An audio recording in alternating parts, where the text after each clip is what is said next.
Water is really important to humans on Earth. Access to water and access to clean water is really important. And our ability to understand whether water is healthy or whether it's deteriorating is one of those gaps that's not been fully addressed. So our freshwater systems are under acute pressure. We need to come up with solutions that can improve the health of our freshwater systems, but also improve the technologies that enable us to provide clean drinking water. So this project gave us an opportunity to investigate both sensing and treatment technologies. And in some ways that's a very novel approach because many projects often only look at one or the other. So we had opportunities for Indian scientists to visit the UK and for the UK scientists to visit India to then actually be able to share knowledge and skills, and through that we achieved something that wouldn't have been achievable if we were funded independently.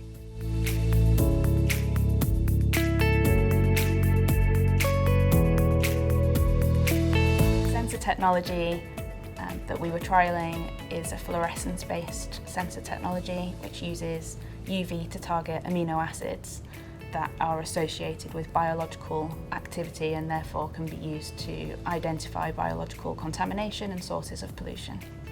The scale of which we have undertaken the sampling campaign has not been seen before. It's 2,500 kilometres across the Indian Ganges from the foothills of the Himalayas through to the Bay of Bengal. So this idea evolved from essentially drawing on a napkin to kitting out a garden shed that was able to treat dirtied up pond water to produce drinking water.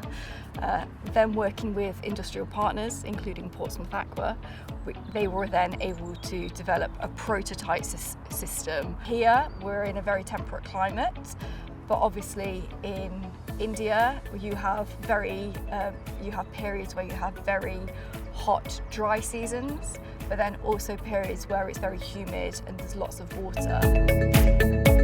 So UKRI was able to provide the opportunity for such technologies to actually be deployed or tested in real-world settings that we cannot replicate here in the UK.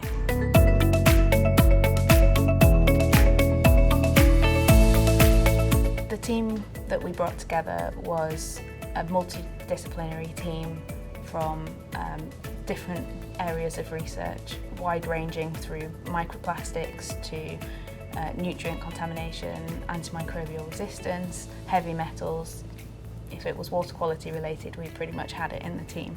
What was not possible from day one when you were on your own, you suddenly find that when you're with other people that have all these different ideas, different skills, other things become possible. In fact, quite a lot of other things become possible.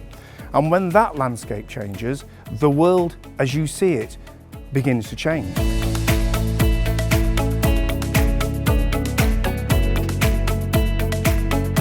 Taking the sensor that we had developed as part of the UK-India project and actually collaborating with charitable organisations such as the Rivers Trust, our technology partners, Chelsea Technologies and wider water companies as well, to look at how we can actually utilise that sensor technology to improve the health of catchment scale rivers.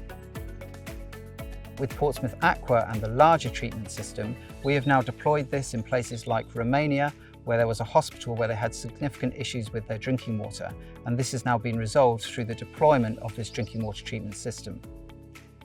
Doing research because research is needed is of course great, and that really motivates me as a scientist, but doing research that can directly link and drive prosperity, healthier people, healthier cities and healthier economies is really the main goal.